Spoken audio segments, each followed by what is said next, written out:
everyone, and welcome to video number 7 in the three-phase circuits course.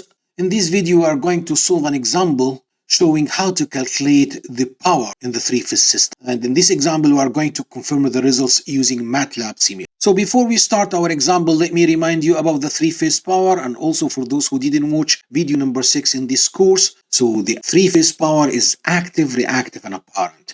Active power is power P in watt, reactive power is Q in var, apparent power is S in volt ampere. So you need to keep this slide beside you when you are going to solve this example. So let's start. Example. For the three-phase network shown in the figure, the RMS voltage is 200 volts, 50 Hz. We are going to assume that the voltage has an angle 0, and that one is phase voltage. The load impedance is 12 plus J24 ohm, while the line impedance, so there is a feeder feeding this load, has an impedance 2 plus J2. So the source is not applied directly to the load. There is a feeder, something like underground cable. So we need to calculate phase and line voltages for all phases, load current for each phase, load voltage, load power PQ and S, and load power factor, supply power factor, and supply power PQ and S. So what is the solution for this problem? How to solve this problem? Because the load is balanced and the feeder is balanced, so we can solve this circuit per phase. When we are going to calculate the power, we are going to multiply by 3, or we are going to use the expressions for the power 3 or root 3, it depends. And for the currents and voltages, they are shifted 120 degree, minus 120 degree for phase B, plus 120 degree for phase C. So I'm going to take one circuit, as you can see here. So this circuit will be a voltage 200 angle 0. That one is phase A circuit. So definitely there will be a current here, IA. Because the connection is a star connection, so phase current is line current, but phase voltage is not line. So there is a voltage here, it's called VA load. And that one is phase voltage, definitely. So how to calculate the current? That one is a simple circuit. Voltage, I'm going to divide that one by the impedance. I can get the current. But what is the total impedance in this case? 2 plus J2 plus 12 plus J24. So we have total impedance, as the source can see, is 14 plus J26. In polar form, we have 29.53 angle 61.7 degrees. So what is the current? The current is voltage over Z, 200 angle 0 over this impedance gives you the current 6.77 angle minus 61.7 ampere. So what is the current in phase B? You are going to have the same current, but you are going to shift that one by minus 120. What is in phase C? The same current, but you are going to shift that one by plus 120. The same for the phase voltages. But for the line voltage, so VAB will be 200 root 3 and angle positive 30. You are going to shift VBC, VCA 120 minus plus from this 30 degrees. Now we succeeded to calculate the current in this network. We have two impedances in series. One of them is Z feeder and the other one is Z load. So the current here is IA. Let me remind you that this network is per phase, but we didn't calculate the voltage across the load. I'm going to call that one VA. So the source voltage is VN, the load voltage I'm calling it VA. So to calculate VA, we need to use either Ohm's law, VA equals IA Z load in phasor form, or using Kirchhoff voltage law, where VA equals VN minus IA Z feeder. When we're going to apply in any of these two equations, we're going to have VA equals 181.7 angle 1.73 volt. So now we have all the information we need to calculate the power. What do you mean by information? So we have in the source side all the voltages and currents, magnitude and angle. We have in the load side all the voltages and currents, magnitude and angle, and also we have the load impedance. And for the feeder, we know the current and Z feeder. So now we can calculate the power. We can start by the source side to calculate the three-phase power, and to calculate the three-phase power we need the chart I added at the starting of this video, where active power P equals 3V phase I phase cosine phi, at the same time equals root 3V line I line cosine phi. So let's substitute here. 3 multiplied by 200 by 6.77 multiplied by cosine 61.73. Phi here is theta V minus theta I, and the source voltage has an angle 0. So the power factor here is the current angle. So the answer is 1924. We're going to do the same for the reactive power. Instead of cosine will be sine. 3V phase I phase sine phi, or root 3V line I line sine phi. If we substitute for this equation, we have reactive power from the source side 3577.5 var. What about the apparent power? So apparent power equals 3V phase I phase or root 3V line I line, but also at the same time we can calculate it as root P square plus Q square. So we are going to substitute in this one. 3 multiplied by 200 by 6.77 gives you apparent power 4063 volt ampere. What about the power factor? The power factor is cosine theta V minus theta I, which equals power, active power over apparent power. So we can substitute in this equation cosine 61.73 or 1924 over 4063. That one gives you 0.474 lagging power. Now we can calculate the power in the feeder. So the feeder has an impedance Z feeder equals R feeder plus JX feeder. Inductive reactance equals 2 plus J2. So we can use a different equation to calculate the power in the feeder. We don't have the voltage across the feeder, so we can calculate the power as 3I square R, phase current. So that one equals 3 multiplied by 6.77 square multiplied by 2 ohms. That one gives you 275 watt. Regarding the reactive power in the feeder, 3I phase square X feeder. X is positive value because that one is inductive. Q equals the same value but var this time, not watt.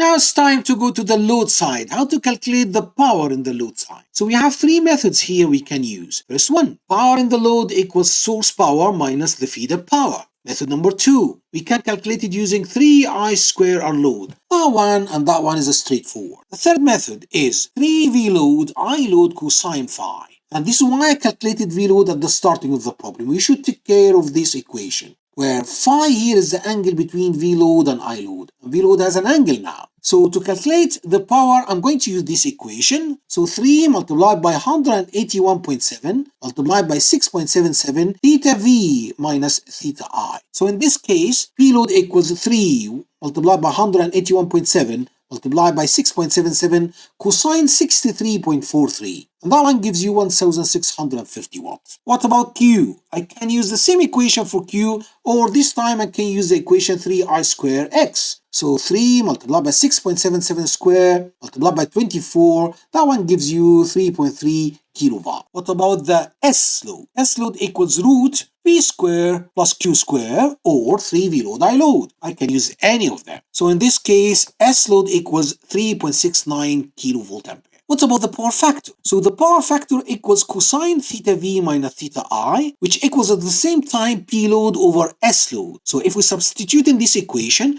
that one equals cosine 63.43 here, or 1650 over 3690. That one gives you 0.447 lagging power factor. Now it's time to go to the Simulink platform to confirm these results. We are going to build this block diagram here. So this block diagram contains a source, voltage source. We have three-phase voltage source, and then we have a feeder here, can be represented by this underground cable. So we are going to simulate that one using 3 impedance, 2 plus G2, and then the house here or N load can represent this star connection or star load. So for model setup, please refer to Induction Machine Course Chapter 5, video number 2, Dynamic Simulation using Simulink. Also, I'm going to add the link for this video in the comments. Let's go! As we can see here, this is a network we want to simulate. We have a three-phase source, we have a feeder, we have a star-connected load. Regarding this block, I explained before in previous videos how to add an image to your simulation. We're going to start from the left side. So here we have a voltage source, VA, VB, VC, three-phase source. So if we click on one of them, VA, we're going to put in peak amplitude 200 root 2, and the frequency is 50 Hertz, and the phase angle is 0 degree. Regarding phase B, we are going to assign that one minus 100. For phase C, you are going to put that one plus 120 or minus 240. They are the same. You can pick up that one from the library here, specialized power system. We're going to measure the voltages, source voltage. So that one is VA point, and that one is the neutral. So I'm connecting these sources together to one point, which is a neutral, and these voltmeters are connected for the negative part to the neutral point. So that one is going to measure VAN, VBN, VCN. And then I'm going to use this element here. We call it multiplexer or mux. So that one is going to combine these signals in one wire in the same order. ABC, so ABC. So how you can get that one? Go to the library, signal routing. If you go for signal routing, you are going to drag this multiplexer here. Then when you click on that one, You are going to choose the number of inputs you want.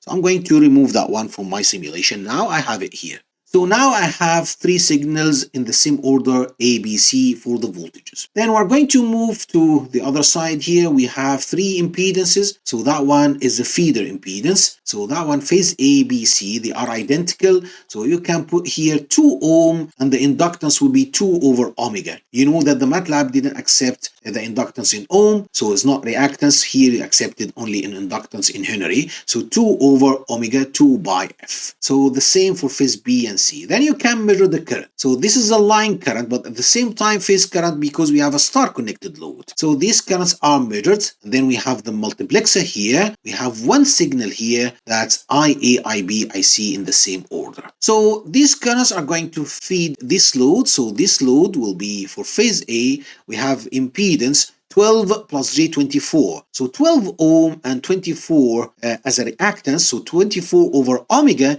give you the value in Henry. So the same for phase B, the same for phase C. We connect them in the neutral point N. So that one is a star connection. We measured the voltages between A, B, B, C, C, A and the neutral point. So these voltmeters are going to measure the phase values. These voltmeters are going to measure the line values. Then already we measured the current. So what this block? So this block is going to measure the RMS values, magnitude and angle for the currents, for the phase voltage, for the line voltage, for the load side. What about the power?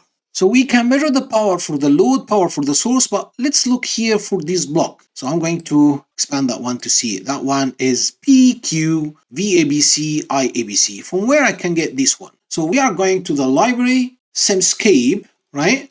So I'm going to electrical, specialized power system, and then fundamental blocks. I'm going to measurements. In the newer version, you are going to find that one directly. I'm going here to additional measurements. I'm going to find this block, drag that one and drop it here. That one is going to measure for you the P and Q. I can use it for the source. I can use it for the load. So let's look what's inside this block. Right click, mask, look under mask. So here you are going to measure the power P, instantaneous power. So if you measure the voltage ABC voltage phase values, the current IABC phase values, you are going to multiply VA by IA, VB, IB, VC, IC, then taking the summation of them, that one gives you the power P. What about the power Q? So for the power Q, we need to calculate the line voltages, VAB, VBC, VCA. So then you are going to have, first one here will be VBC multiplied by IA, and second one here VCA multiplied by IB, and the third one is VEB multiplied by IC. I'm going to show you how to make the proof to confirm that this equation can give you 3 V phase I phase sine phi.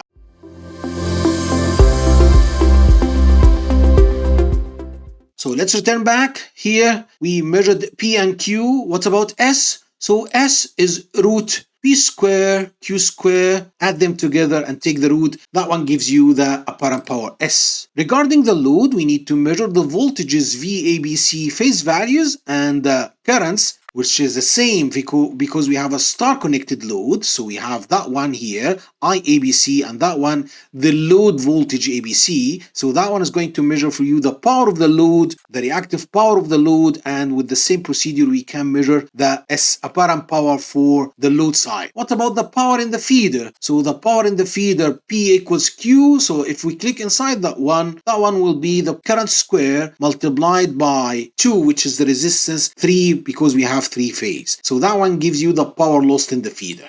Now it's time to run the model. So let's run.